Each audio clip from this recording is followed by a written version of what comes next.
করছেন, সেই জন্য আপনাদেরকে অনেক অনেক ধন্যবাদ জানাচ্ছি।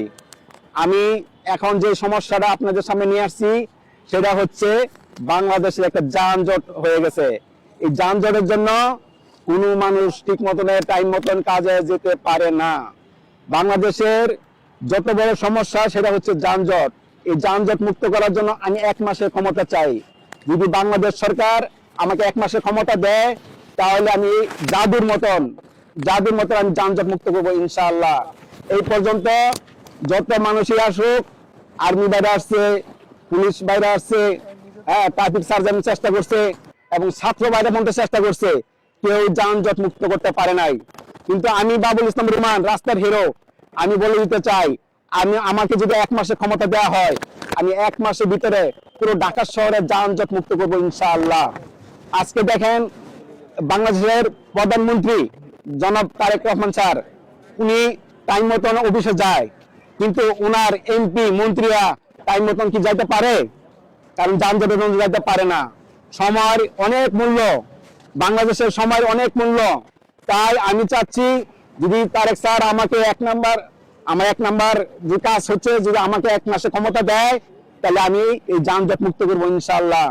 বাংলাদেশের আমাদের তারেক স্যার যেখান থেকে আসে সেটা অল্প সময়, মতিঝিল আসে অল্প সময় আসে, কিন্তু ওনার মন্ত্রী মিনিস্টাররা যারা আসে দূরের থেকে, ওরা কিন্তু অনেক সময় লেগে যায়, জনসাধারণের অনেক সময় লেগে যায়। আমি থাকি উত্তরা, কিন্তু উত্তরাতে কোনো অফিসার যদি মতিঝিলে এসে যদি কোনো ডিউটি করতে চায়, অফিস করতে চায়, এখানে 2 থেকে 2.5 ঘন্টা সময় লাগে। কিন্তু এখানে সর্বোচ্চ সময় হচ্ছে আধা ঘন্টার ভিতরে এসে এখানে অফিস করে যাইতে পারবে, আবার টাইম মতন অফিস করে আধা ঘন্টার ভিতরে পৌঁছতে পারবে। কিন্তু সেই সুযোগটা করে দিতে পারি আমি ইনশাআল্লাহ, যদি আমাকে সেই ক্ষমতা দেয় বাংলাদেশ সরকার। আজকে দেখেন বাংলাদেশের প্রেসিডেন্ট জনাব তারেক রহমান স্যার, উনি যদি আমাকে ক্ষমতা দেয়, আমি রাস্তাঘাটের সমস্যাগুলো আমি সমাধান করব। এরকম দেখেন প্রত্যেকটা এলাকার সার্জেন্ট আমি প্রত্যেকটা এলাকা রাউন্ড দেওয়াবো। 4 রাস্তার মোড়ে আমি একটা সার্জেন্ট রাখবো, 4 রাস্তার 4টা ট্রাফিক রাখবো। আর বাকি 4 সার্জেন্ট গুলোকে আমি প্রত্যেকের এলাকা মোটর সাইকেল দিয়ে রাউন্ড দেওয়াবো। আমার আইল্যান্ডের নিচে কোনো রকম কোনো গাড়ি এবং কোনো দোকানপাট থাকতে পারবে না। যদি থাকে তাহলে আমার যে সার্জেন্ট ট্রাফিক আছে, আমি দায়িত্বে থাকাকালীন ওনারা একটা ট্রাক নিয়ে ঘুরবে, ট্রাকের মধ্যে 5-6 জন লোক থাকবে, ওনাদেরকে 5 থেকে 15 মিনিট সময় দিবে। যদি এখানে না সরায় গাড়ি অথবা দোকান, তাহলে ওনাদেরকে এই গাড়ি বা মোটরসাইকেল বলেন, রিক্সা বলেন, গাড়ি বলেন, দোকান বলেন, ট্রাকে উঠায় নিবে। হ্যাঁ, উঠায় নিবে। তাহলে আপনার একটা কথা মনে রাখবেন, একজন মানুষ যখন 5 ওয়াক্ত নামাজ পড়ে, 5 বার যখন ওযু করে, তখন কিন্তু তার শরীরে ময়লা থাকে না। ঠিক আছে?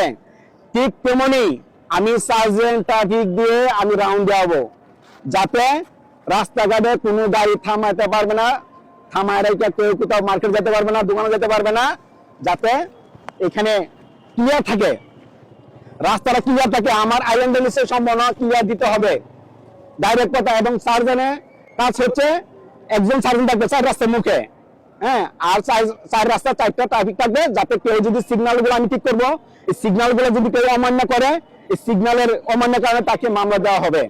কিন্তু কোনো মানুষ একটু রাস্তা দাঁড়ায় রয়েছে, হঠাৎ করে তাকে মামলা দিতে পারবে না। তাকে 5 থেকে 10-15 মিনিট সময় দিবে যে ভাই আপনি সরে যান। যদি আমার রাস্তা ক্লিয়ার করে না দেন, না সরতে পারেন,